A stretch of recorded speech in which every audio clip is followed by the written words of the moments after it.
Success Insight shares the stories of the people with passion and drive who make things happen in the world. Here's your host, Howard Fox. Hello, everybody, and welcome back to the Success Insight podcast. Today's episode is another addition to our Outdoor Adventure Series. The Outdoor Adventure Series celebrates individuals and families, businesses and organizations that seek out and promote the exploration of the great outdoors. Our guest today is Kris Millgate. Kris is an outdoor journalist who covers outdoor and natural resource stories for print and video media outlets nationwide.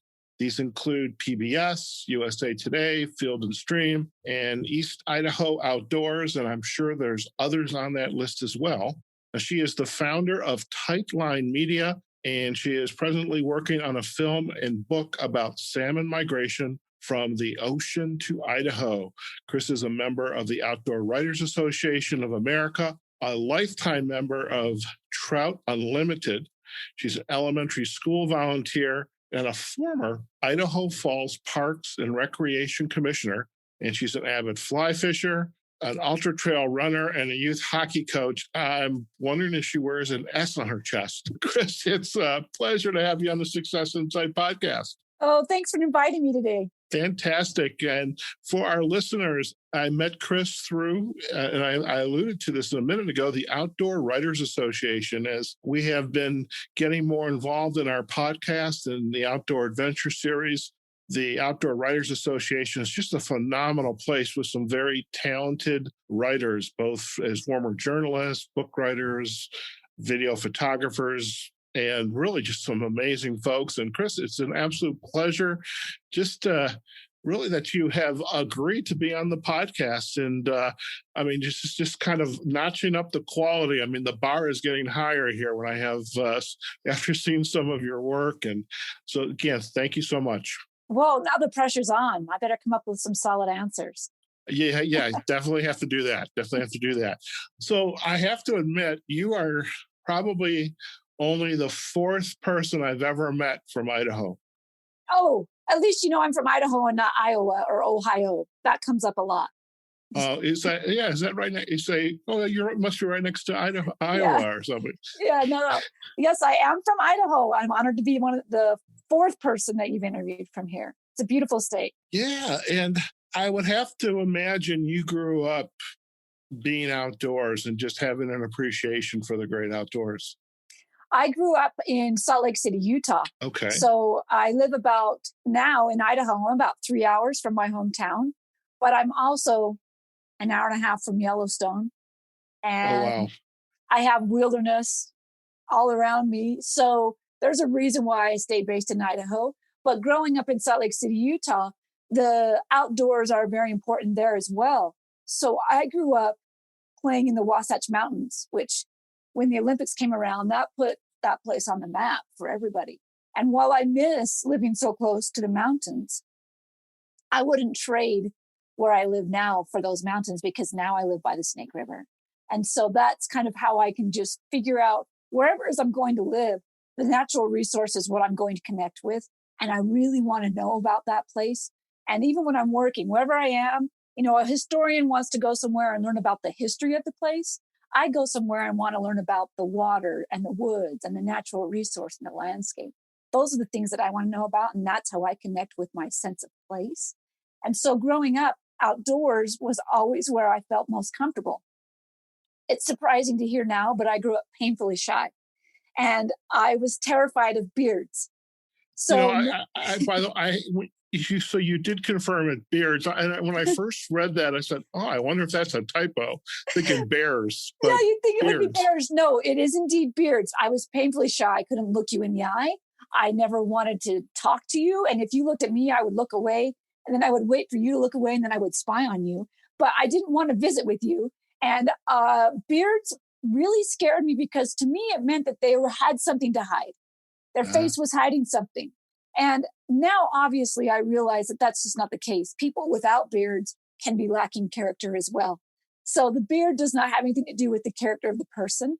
And now I talk so much, I end up with swollen vocal cords. And I run around with beards in the woods all the time.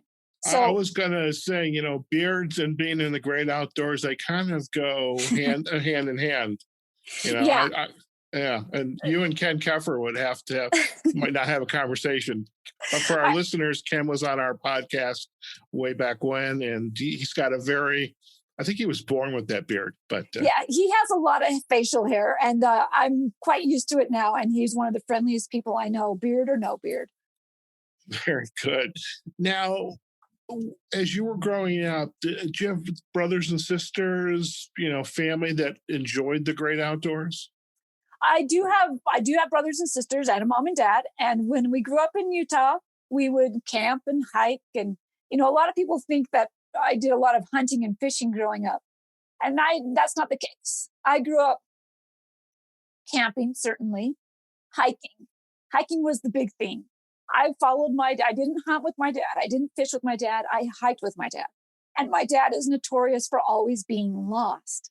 So following my dad meant going on some lost wander where we saw magnificent things in the outdoors, but we didn't know exactly where we were when we saw those things. And my dad would never admit that he was lost. So we would just wander. And so I learned to have patience for the outdoors and for the wild. Sometimes you have to wait a long time for that elk to step out of the trees before you can get a good shot of video of it. I learned that patience when I was little following my dad. I also learned persistence because he would just keep going and say, just around the next bend. But there was he didn't know how far away we were from anything. There's a lot of next bends out there. Yeah, right. So I had to be persistent and stick with it and have a large amount of endurance for a little girl. Sure. That now helps me through my work as well. Some days are long. Sometimes you are waiting 15 hours for that grizzly bear to step into the meadow. And so you've got to have that patience and that persistence and endurance. And all of that was built into me at a very young age just by following my dad on a hiking trail. That's wonderful. And so I do have a safety question. Yep. As I moved out west and tried from Chicago, I had the desire to go and camp out underneath the stars. So I've got Mojave National Preserve, Lake Mead, Death Valley, Red Rock Canyon right near me. And if I was to go hiking, I have, though I don't know how to use it yet, which is kind of bad, a compass. So you and your dad are going on these unlimited hikes just around the bend. When did you learn how to use a compass so you actually knew where you were going? That is a great question.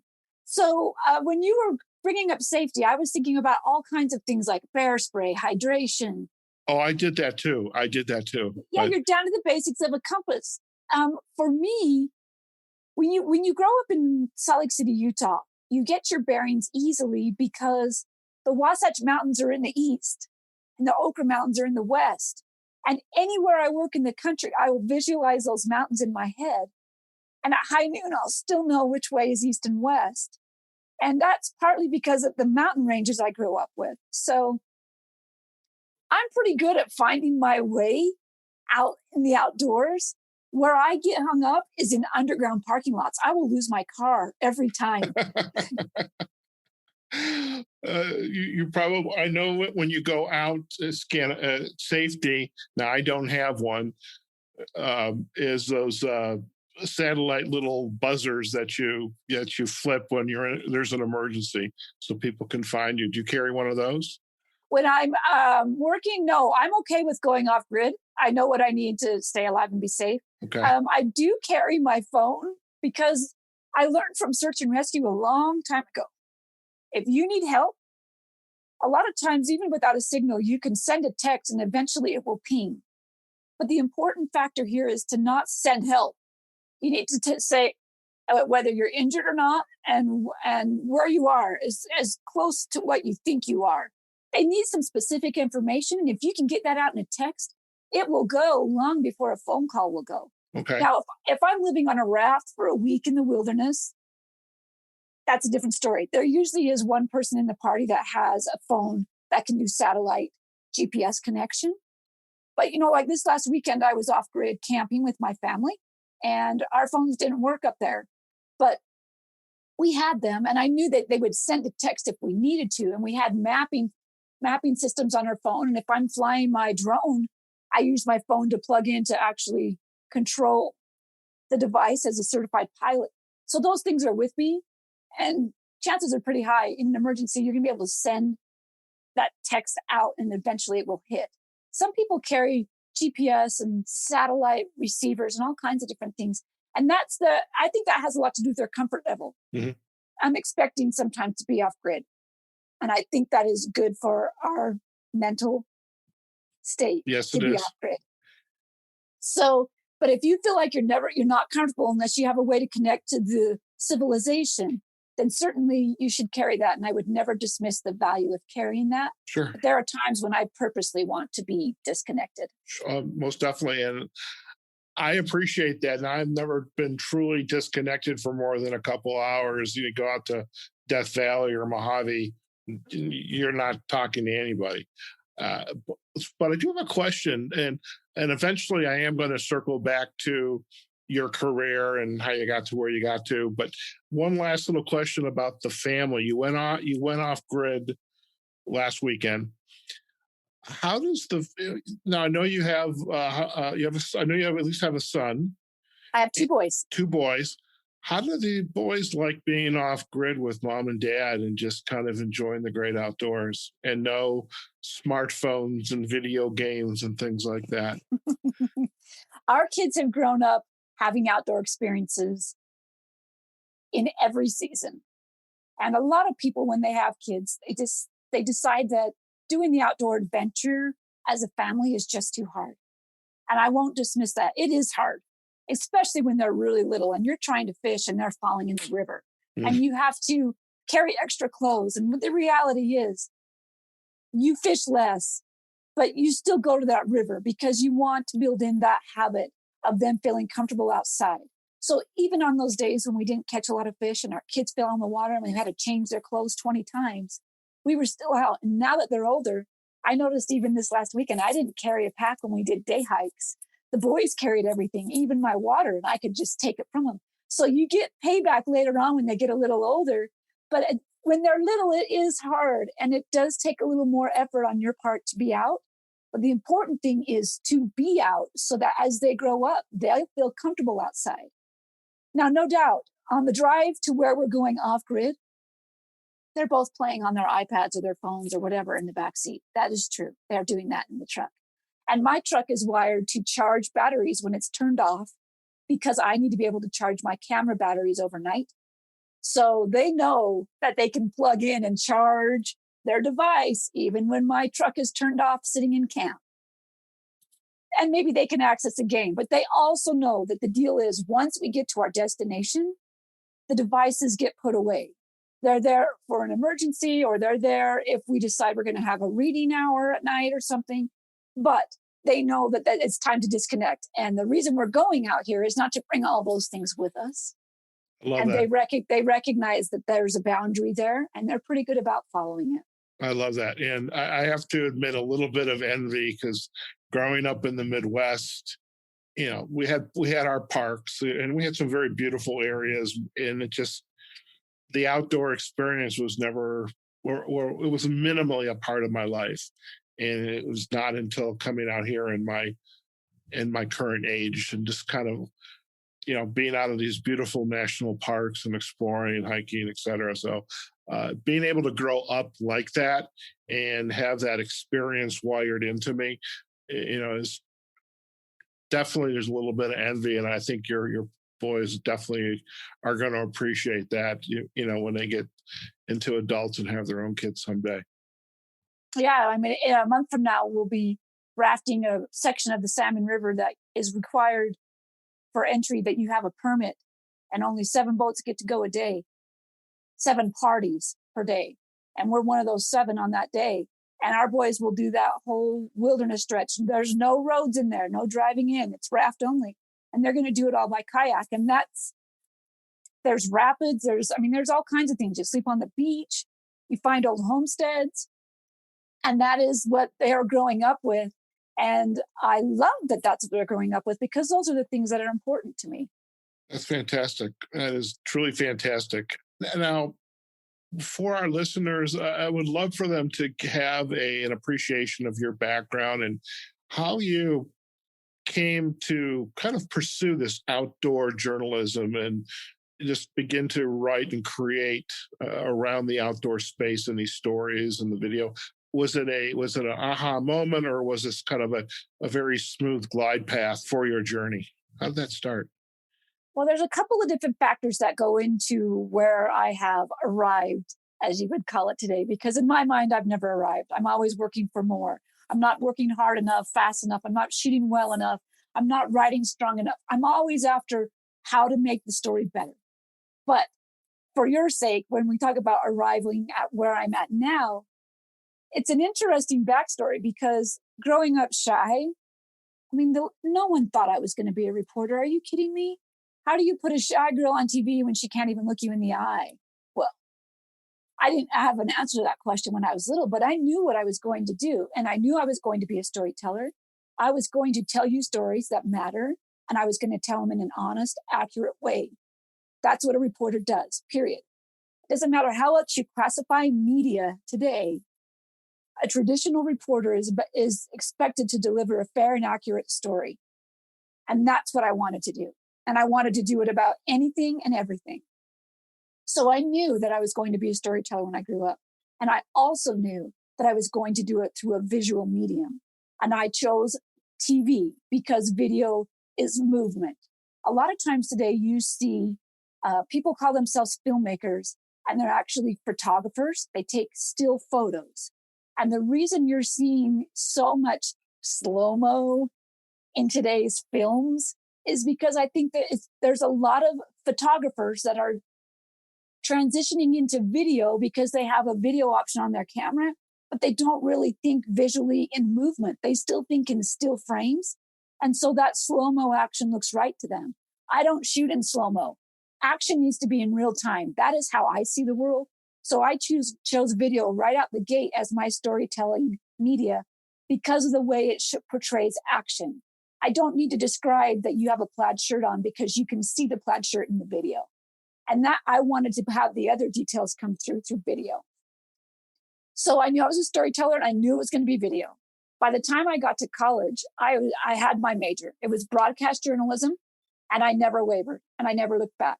And I had my first TV job in news before I graduated. And then I moved around the country for a decade working for one TV station or another. I ended up working for every network but CBS. That's just how things shake out in TV news. I was the lead live reporter for every newscast, 5, 6, 10 o'clock. I was meeting a dozen new strangers a day, turning 5 stories a day. And that was what I loved. But then when I was in the newsroom, I thought that was it. This is where I was going to be. I didn't really realize eventually I would be my own boss as a freelance journalist. That was the aha surprise that came later. The storytelling aspects and using video to tell those stories were always going to be there. I just had to figure out how to get over being shy. I learned how to use cameras. I learned how to edit and tell stories. And the writing element was always pretty strong naturally in me. I can write for newspaper, magazine, TV, radio, web. I know how to write for all of them, and they all take a little bit of a different tool. But I could always write. That was always what I could do. And so I wanted to apply that. So about the 10-year mark, excuse me, about the 10-year mark, I started to see a pattern in my work. And that was that I was drawn to the outdoor stories. And there was not a beat for the outdoors. I would cover crops and I would cover crime. But in between that, I would get those outdoor stories, find a news angle on them, and turn them into the top story for the newscast. And frankly, a lot of times people in the newsroom weren't interested in going out and getting in the mud. And I always kept boots in my trunk of my car so I could go from the courtroom to a farmer's field and be able to do another story because I had what I needed. So I started finding those outdoor stories and making those matter, because to me, the outdoor beat did matter. And there are legitimate stories with our natural resources. I think the light's coming on now, but for more people. But 2 decades ago, people weren't paying attention to wildfire. They weren't paying attention to river levels, water rations. Those things were important, always have been important. And they're more important now just because they're hitting more people's radar. So when I went freelance, I did 2 things. I niched down so that 90% of what I cover today is all outdoor related. And I also expanded. I joined Outdoors Association of America so that I could grow my reach beyond Idaho and reach regional and then national. And I also added, to expand my reach, I added radio, newspaper, magazine, web. The internet was coming alive and I could see how they were all going to mesh together. And if I worked for everyone, I wasn't owned by one TV station, I could expand my reach even more. So those were the aha moments. It was when I niched down to outdoors and also expanded my reach by working for all outlets and not just one outlet. I love that. And I'm curious, as you had that moment saying, rather than being having a job, working for a paycheck, to I'm going to be on my own and have my own business and create my own content and be able to sell, market, brand it. Was there a moment for you when you said, I've had enough, I'm going to go do this? Was that decision made for you? Was there a kind of a path that, by the end of this year, I'm going to give notice and I'm going to start to ramp up this work I'm already doing? Kind of maybe perhaps it was a side hustle a little bit, and then you decided, I'm going out on my own. When you work in a newsroom for TV news, there are a lot of ugly days. Yeah. And those ugly days add up. And it wasn't like I just walked out one day and said, I'm done with this. And it wasn't like I came out the gate saying, I'm going to be my own boss either. I put in a decade of time in TV newsrooms and sometimes some horrible conditions. And people don't really see journalists that way. They think it's a glamorous lifestyle, but it's far from it. And it's a lot of hours for not a lot of money. And that really wasn't what mattered to me. It was doing the job that I'd always wanted to do, regardless of the money. And so when I decided to go on my own, there was a few significant things that happened. I had a decade under my belt of working for someone else. And I worked in small market TV for some of those years. So that meant I had to learn how to do everything. I knew how to do weather. I knew how to run the teleprompter, but I also knew how to run a camera. I knew how to shoot my story. I knew how to write my story. I knew how to edit my story. It took a decade of working for everyone else, grueling hours, plenty more than 40 hours a week. But I had to do all that time to get enough under my belt to go on my own. Even the ugliest day in those newsrooms, I learned something that now helps me run my own business with Tightline Media. Sure. So I would never say, there should be, you can make mistakes, but there should be no regrets about what you're trying to do. I have no regrets, even for the ugliest days in the newsroom, because I learned something that's helping me now. At the 10-year mark, I ended my TV contract and I had my first son and I had a non-compete, which means if I want to stay in the city that I live in, which is Idaho Falls, Idaho, I wanted to stay in Idaho. If I wanted to stay here, I couldn't work for any other TV news outlet while I stayed here. That was for a year. As soon as that year was up, I started Tightline Media. So I knew what I was doing when I did it. And I had a plan. I just had to write out the time. And going freelance meant that if I wanted to work for the stations here, I could. But at a certain point in a market like Idaho for media, Idaho is not a heavy hitter. We are a heavy hitter for outdoors and recreation, but for media markets, not so much. There's a lot bigger cities in here, hundreds of them. And so I was staying here because of the access I had to the outdoors and the stories I wanted to cover. I wasn't staying here for market size. So I quickly outgrew the market I lived in, but it makes sense to stay here. I can work in Yellowstone, leave in the morning, be there at lunchtime, shoot everything I need and be home by dinner. Some people will never even see Yellowstone in their lifetime. So there's some access that I get here that I'm not going to find anywhere else. I cover stories about grizzly bears. No one else gets to do that because they don't live anywhere else. So there was conscious reasons for staying here well beyond market size. Although I recognize that working in a small market size to start helped me learn everything I needed to do my job on my own. Sure. Sure.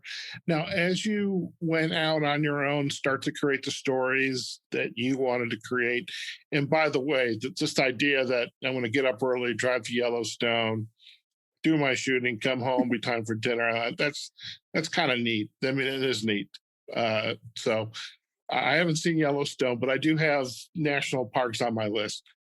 So I'm curious now, as you started this business, Tightline Media, what are some of the projects that have really, I mean, every project is special in its own way, but talk to us about some of the major projects that you've been working on and the impact, because I mean, so a lot of what you're doing is helping to educate people like me who grew up in the Midwest.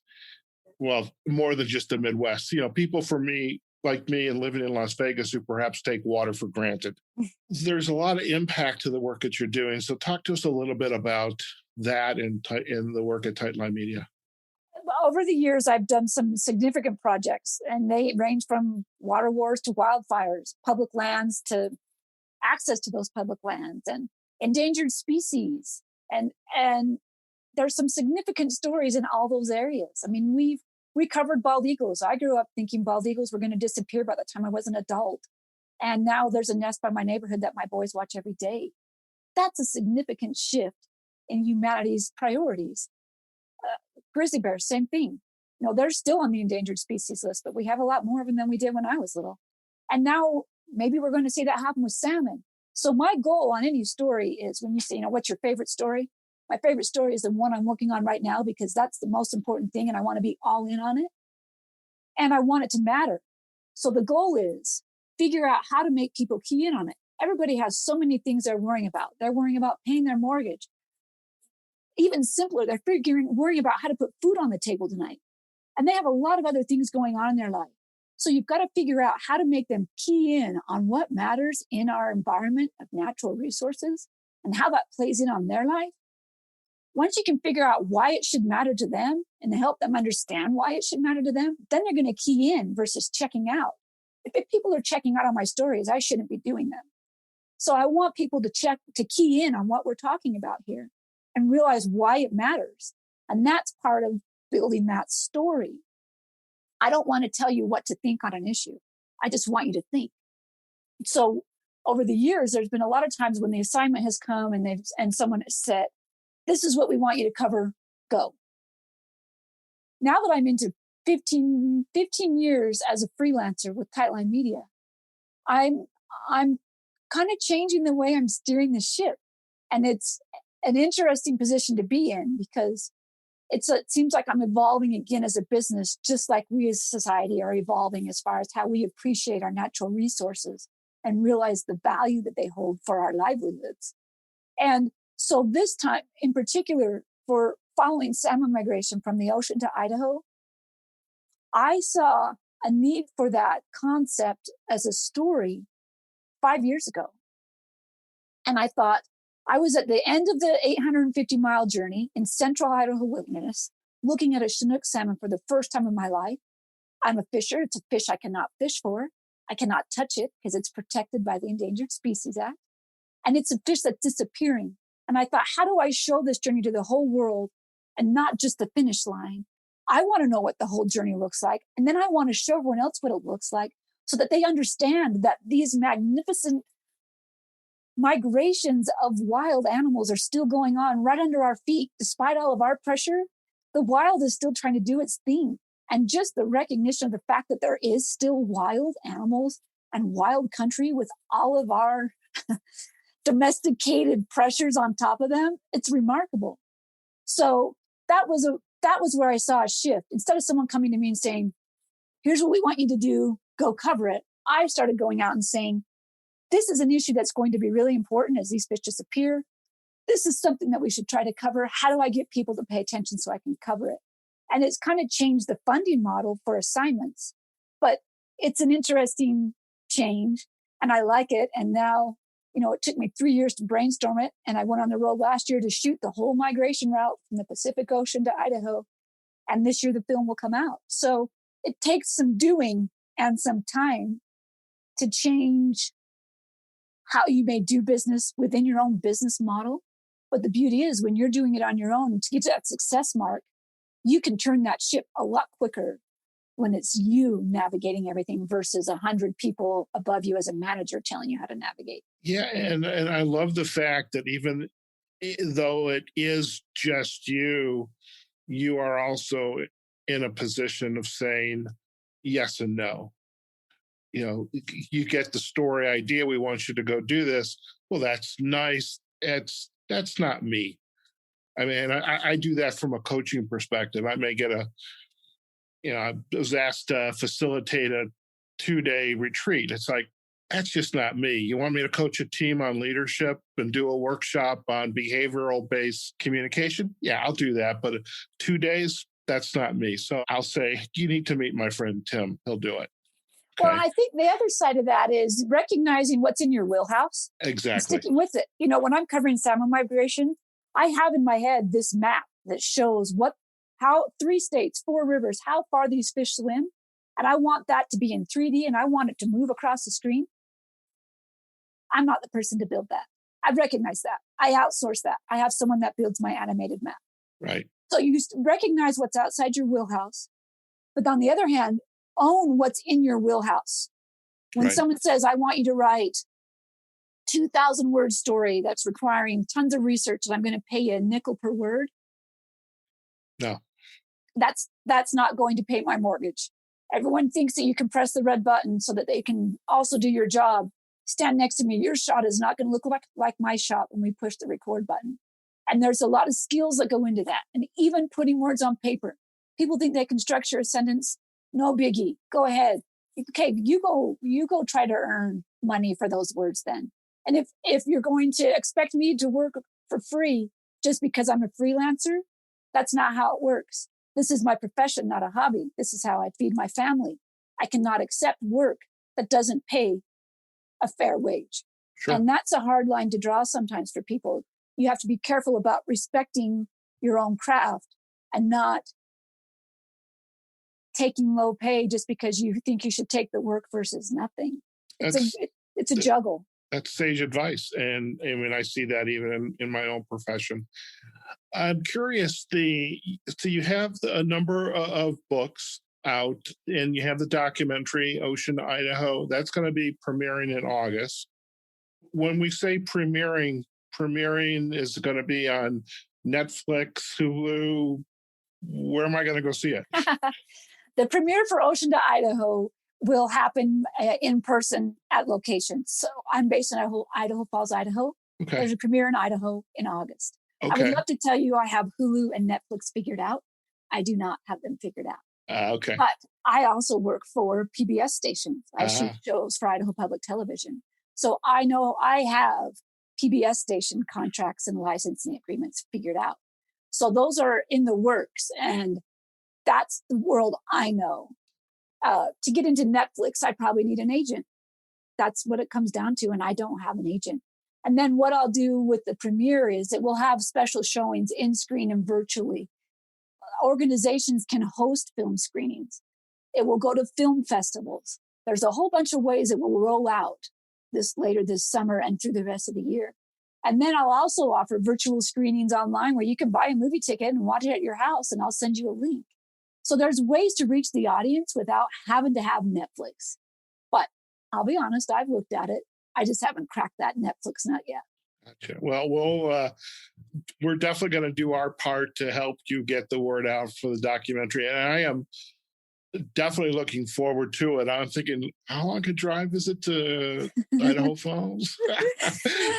But, you're not far. I've gone down to Vegas for hockey and for sunshine in the winter. Yeah. So you're probably about 9 hours. Okay, that's good to know. That's good to know. So, looking back at your journey, what would you tell your younger self? Anything different, or is there a lesson learned, or is it, Kris, you got this?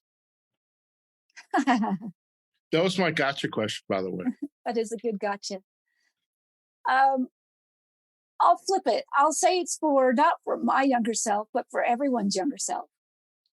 And that's at whatever age you're at, this applies. I want you to work for it rather than wish for it. I That's love as it. that's as clear as I can make it. I mean, we can wish for everything and end up with nothing.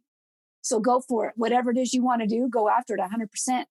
And it better not be easy or it won't be worth it. So work for it rather than wish for it. Fantastic. Now, Kris, if our listeners would like to learn more about you and your work, where's the best places for them to go? Oh, please visit me at tightlinemedia.com. You'll see video about salmon for Ocean to Idaho. You'll see books. You'll see all kinds of other stories that will go there that I collect for other outlets that I work for. And if you want a little more personal interaction than website, you go to social media and just search for Kris Millgate. I'm on all platforms and I talk about all kinds of things, personal and professional. So you'll get some insight there that I think a lot of times before social media that people didn't get out of professionals. And that backstory is just as important today. It's what makes us all human. And people want to know, what are you struggling with? I will tell you what I'm struggling with. You'll see it. And so social media is another way to interact with me. I love that. And I wholeheartedly agree about it's a great way to have a different lens into the people who we want to get to know, even people who I may never meet, face to face. But the fact that they're on social media, they're being open about, their work, their life, what they're going through. And I appreciate that. And, frankly, Instagram I think is a great platform for that. And I know you're on Facebook and also on Twitter. So definitely we're going to provide all the backlinks to your website as well as to your social sites. And, also to the book pages on Amazon for, My Place Among Men. That was your first book. Now your second book, My Place Among Fish. And this is about this journey with the document.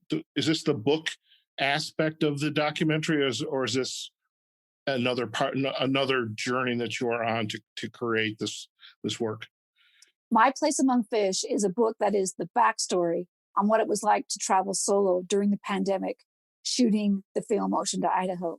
I lived and worked out of a truck camper combo all summer.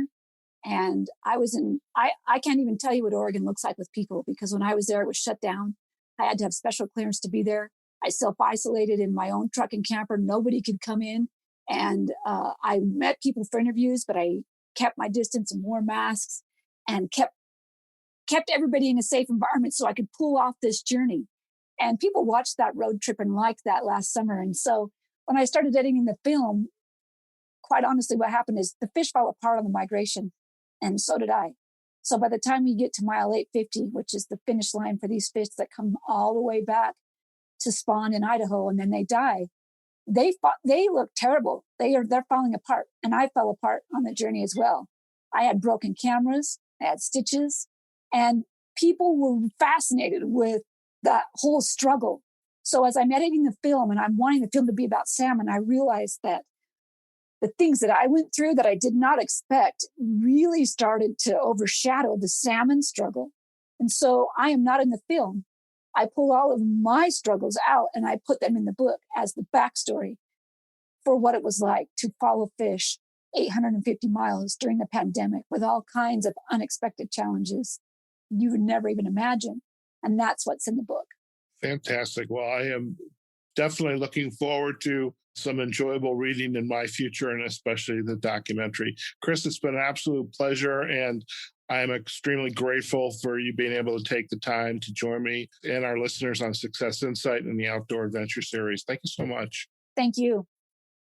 All right, folks, we have just been chatting with Kris Millgate. She's an outdoor journalist who covers outdoor and natural resource stories for both print and video media outlets. And she is the founder of Tightline Media, and really just a fascinating story of her journey and passion and putting the great outdoors on the radar, on the front burner, so to speak. As our world changes, there's so many pressures, whether it's the natural pressures of the salmon migration from the ocean, the 800 and some miles to their spawning grounds, or just the survival of whether it's the wolves, the bears, having water to drink. I mean, here in the Southwest, we're already experiencing 10-year drought level conditions, and the fires are already starting. And there's just so much going on. And Kris's work is really creating a lens for people like me who are not, or others who are not fully aware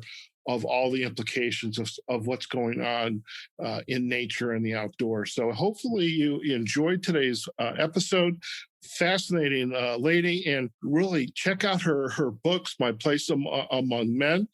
We didn't talk too much about that. I'm hoping she went into a little bit of the beard story, or I know she had a bear story somewhere. We didn't go into that either. Maybe we'll have another podcast with her. But her second book is My Place Among Fish, which is her journey of the quarantining last year as she was filming this journey of the ocean migration of the salmon. And of course, her documentary, which is going to be premiering in August, Ocean to Idaho. So we will provide as many backlinks up as soon as we can. And we'll definitely share those with the network once the links are established where you can go and watch Ocean to Idaho. So again, I hope you enjoyed today's podcast. Do let us know. You can visit us on successinsightpodcast.com. We're on Facebook and LinkedIn, our Success Insight Podcast pages. We're on all the major podcasting platforms, Apple Podcasts, Google Podcasts, Amazon Music, and especially Spotify, where we have our outdoor adventure playlist where Kris's episode will also reside. So you can not only hear this episode with Kris, but all the other episodes that we have kind of bucketed under the outdoor adventure moniker. So folks, wherever you are, whatever you're doing, go out there, have a phenomenal day. And we will see you on the next episode of the Success Insight Podcast and the Outdoor Adventure Series. Take care now. Success Insight is a production of Fox Coaching and First Story Strategies. Find us online, successinsightpodcast.com.